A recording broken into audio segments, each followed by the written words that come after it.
Literatura, contada no mais perfeito estilo dos romances policiais.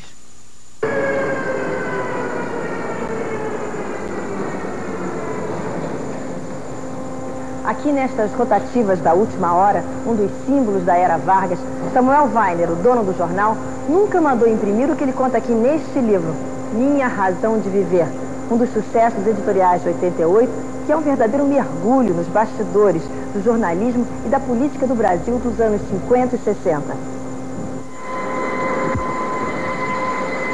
E quem esteve aqui nestas escadarias há 20 anos, viu de perto muito dos fatos que estão relatados em outro best-seller do ano.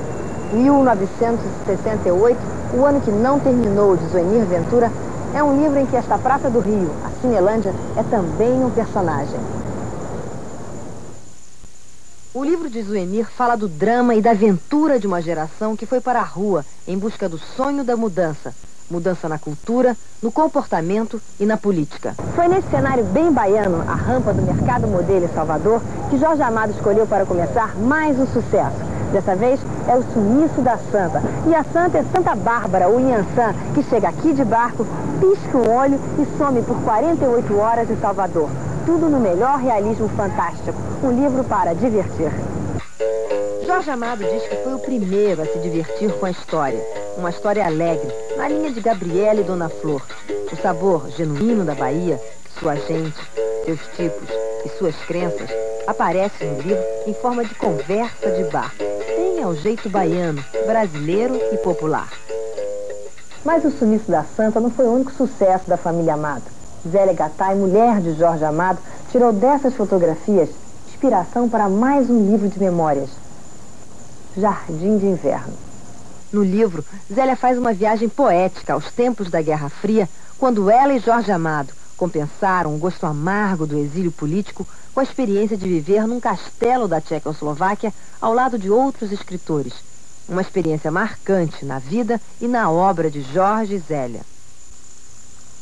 Em São Paulo, o grafiteiro Maurício Vilaça encerra o ano com 2 exposições. É um trabalho que mostra como o grafite pode ser uma arte refinada, feita com humor e muito spray. Maurício Vilaça tem sua presença registrada em muitas ruas e viadutos de São Paulo. Até um convento ele já andou pintando, a pedido da própria Madre Superiora. Por isso, nenhuma exposição poderia ser mais ao estilo do artista do que esta, ao ar livre no conjunto do Sesc Pompeia. Os principais grafites de Maurício foram montados em enormes painéis de compensado. Todos eles viraram cartões postais. São personagens dos quadrinhos, mulheres, cenas da cidade e de bar e uma enorme boca sorrindo. Mas a exposição de painéis não é a única de Maurício Vilaça que está em cartaz na cidade neste final de ano. Na verdade, o artista está mostrando as várias faces de seu trabalho numa série que ele chama de Grafite à Vida e que continua nesta galeria de arte. Nesta outra mostra, 13 telas e 7 esculturas reconstituem traços da arquitetura de Gregory Warshawczyk, autor da primeira casa modernista no Brasil, construída em São Paulo em 1927. O material utilizado foi a madeira, e com as cores preto, branco e vermelho, o artista recupera o design da época com a interferência do grafite. Apenas os detalhes de fachadas, móveis e luminárias da casa são mostrados aqui. Os pinguins dão o toque de humor. Maurício Vilaça diz que 88 foi o seu ano. Ele fez os grafites dos cenários da novela Bebê a Bordo, foi o autor da capa do disco Zona Zen de Rita Lee, foi detido 7 vezes por estar grafitando a cidade e agora encerra o ano mostrando ao público o resultado de tudo isso. De repente, o difícil foi escapar do prefeito de São Paulo, assim, que me deteve 7 vezes e me processou em 88. Mas tá aí o meu trabalho para vocês, né, nessas exposições todas.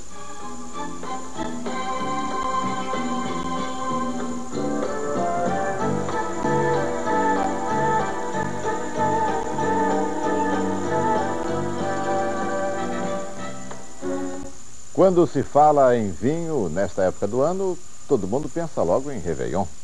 Mas para os produtores da região da Serra do Rio Grande do Sul, onde se concentra a maior produção do país, vinho também é investimento. E pela safra que se aproxima, eles realmente vão ter um feliz ano novo. A Serra Gaúcha é responsável por 94% da produção de uvas e vinhos do país. O município de Bento Gonçalves, a 125 quilômetros de Porto Alegre, é o maior produtor. Para a safra que se aproxima, a previsão da colheita é de 400 milhões de quilos de uva em toda a região. A última safra, colhida no início de 88, foi a maior de todos os 120 anos em que se cultiva a uva na Serra Gaúcha. Foram 500 milhões de quilos. O sol forte e o clima quente deram as condições ideais para a maturação das uvas. Por isso, o vinho produzido este ano é considerado de ótima qualidade. Os vinhos tintos da safra 88 vão continuar envelhecendo por mais um ano em barris de carvalho. Mas a maioria dos vinhos brancos e rosés, depois de 6 meses nesses tanques, já está no mercado. Neste ano, a comercialização de vinhos aumentou 20% em relação ao ano passado. Os 3 últimos meses representam, no ano, 50% das vendas. Mas no final do ano, o tipo de vinho mais procurado é mesmo o champanhe. São produzidas, em média, por ano, 1,5 milhão de garrafas. E 80% delas são consumidas durante o Natal e Ano Novo. O champanhe é um tipo de vinho branco fermentado 2 vezes e onde o gás carbônico é incorporado ao vinho, produzindo a pressão e a espuma que caracterizam o champanhe. A Maria Regina Ferreto Flores é a única mulher enóloga do país e vai nos dar algumas dicas de como se bebe champanhe e vinho. Champanhe é um vinho branco espumante que deve ser servido a uma temperatura que vai de 5 a 7 graus centígrados. Ele pode ser servido durante toda a refeição, ou seja, como aperitivo, acompanhando a refeição e como sobremesa, acompanhando a sobremesa. Nesse caso, se aconselha que se troque o champanhe bruto da refeição por um demi-sec durante a sobremesa. Também no momento de abrir a rolha de champanhe, é conveniente que a rolha fique na nossa mão. Como hoje se trata de darmos adeus a 1988, vamos deixar que ela faça. Aí! Feliz 89.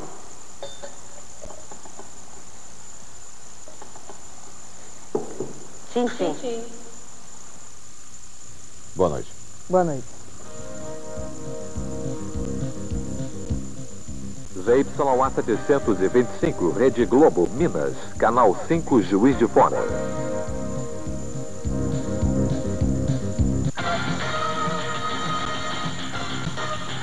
Jornal da Globo. Oferecimento Whisky Passport. A Escócia é o lar de Passport. Legítimo Scotch Whisky.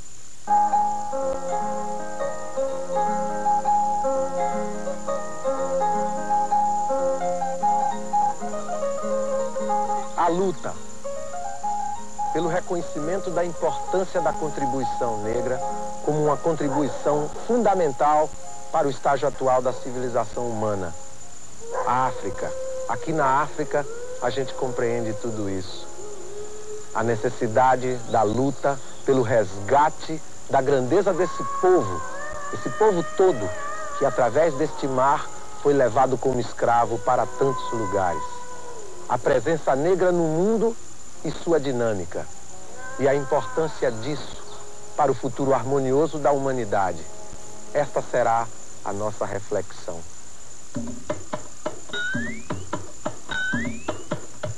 Centenário da abolição da escravatura.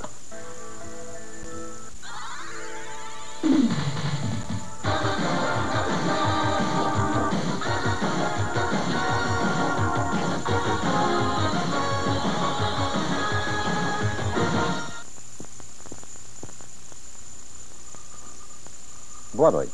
O ministro João Batista de Abreu, que é o usineiro das contas da União, confirma para a semana que vem a 7ª versão do Orçamento Geral já remendado pelo Congresso Nacional. Com vetos do presidente, o plano de voo do governo para a travessia de 89 ainda não é definitivo. Uma 8ª versão poderá estourar depois do dia 15, quando já teremos uma ideia do alcance ou do impacto do choque de verão nas contas do próprio governo. Choque que terá de passar antes pelo crivo do Pacto Social, dia 11. Acredita-se que a 8ª versão do Orçamento 88 venha a ser homologada pelo Congresso Nacional depois do Carnaval. Essa construção orçamentária começou em junho e julho, o que me lembra o filósofo santista Aparício Torelli, o Barão de Itararé. Ele já dizia nos anos 40 o seguinte: o Orçamento Nacional é uma conta que o governo faz para saber onde vai aplicar o dinheiro que já gastou. A economia brasileira fecha o ano na estaca zero. 88 repetiu o produto de 87, nem 1 quilômetro ou litro a mais. Esse crescimento zero ignorou o avanço da população. Somos, neste Réveillon, 144 milhões de brasileiros. Em volume de necessidade, o Brasil cresceu este ano de um Uruguai inteiro. Na contramão, a renda por habitante declinou em 1,9. Para garantir o emprego de quem já trabalha e para abrir vagas no mercado de trabalho, a economia brasileira obriga-se a crescer de 5% ao ano no mínimo. E as empresas fecham o ano ocupando apenas 60% de sua capacidade instalada. Esse desperdício de mais de 1/3 é luxo de país rico. Quando o PIB não cresce, a oferta de trabalho encalha e o salário desce. Com ou sem inflação. É uma lei de mercado. Pois aqui está o placar do jogo salarial em 88. Para um IPC de 933, a URP não foi além de 587. O salário médio, recalchutado pelos acordos e pelas antecipações, contentou-se com 850 no setor industrial, 720 nos serviços. Ainda assim, a correção salarial perdeu de vista a variação inflacionária, o que ajuda a explicar o marca-passo do PIB em 88.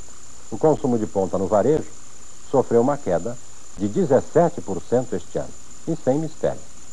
Para a empresa, salário é custo, mas para a economia, salário é renda, é consumo, é mercado. Quem segurou as pontas do mercado este ano, tanto na produção como no consumo, no emprego e no salário, foi a economia informal. Um vasto caixa 2 que tem a mania de crescer alegremente em tempo de crise. E deve ter crescido em 88 bem mais do que se imagina. A agricultura, por exemplo, cresceu em produção, cresceu em valor ou em preço real. Mas no mapa do PIB, rascunhado agora pelo IBGE, ela fecha o ano com um crescimento zero. Será mesmo? Explicação. A economia subterrânea deita e rola na agricultura. E o PIB oficial é meramente fiscal, logo bem menor que o PIB real. É por isso que o Brasil continua bem maior do que o abismo pintado pelas estatísticas. A verdade é que pela contabilidade econômica oficial o Brasil é como o besouro, não pode voar. Mas está voando. Há exatamente um ano, os economistas de plantão juraram que o Brasil não conseguiria atravessar com um novo choque ou sem um novo choque o Triângulo das Bermudas de 88. Hiperinflação de 5.000%, explosão social, ruptura política, tudo acontecendo em 88. Quer dizer, vaticínio que se repete agora na entrada de 89.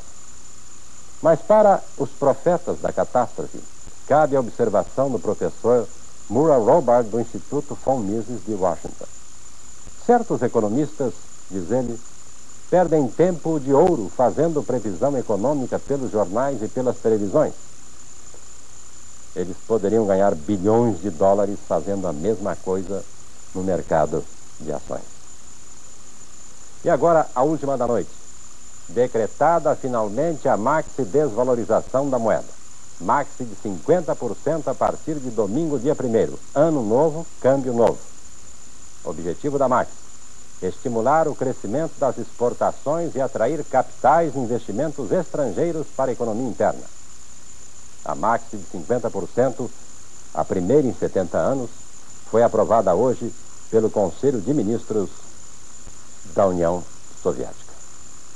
Desculpe o susto, Maxi do rublo. Boa noite.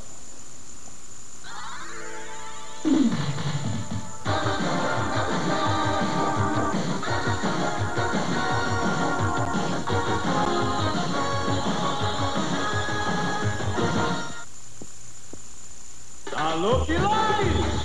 O que é bom, todo mundo gosta! Chegou a hora! Ora tem Pilares Tempos de Cabral, a exploração do meu país, ganha pão no grito, deram pro índio um apito. levaram todo o nosso pau-brasil. Eu já mandei buscar a minha filha de Guiné. Vou rezar não sei aonde, pra espantar esse Rio Grande. Na terra que o mundo todo quer, é só papo, é caô, todos sabem me entender. Depositam na Suíça o que levam pro Brasil. É só papo, é caô, todos sabem me entender. Depositam na Suíça o que levam pro Brasil. Caprichosos, caprichosamente, vai o meu grito de alerta pro povão. Na Sapucaí, preservar esse lugar. Tudo que se tratar do Iapoque e Achuí. Estão caçando jacaré no Pantanal pra virar bolsa e cinto na maior cara de pau. Estão caçando jacaré no Pantanal pra virar bolsa e cinto na maior cara de pau. Vigia é todo medo que apareceu em país onde eu fiquei. Carnaval 89. Oferecimento: Tangue, Havaianas as Legítimas e Del Lojas. Os grandes sucessos de Little Richard em discos e fitas som livre. O que é? Que o Luiz tem na frente, a Raquel tem atrás, as solteiras têm no meio e as viúvas não tem nada. Responda rápido. Onde foi inventada a bicicleta? Na Bielorrússia? Hello? Em Xangai? Hello? Em Varginha?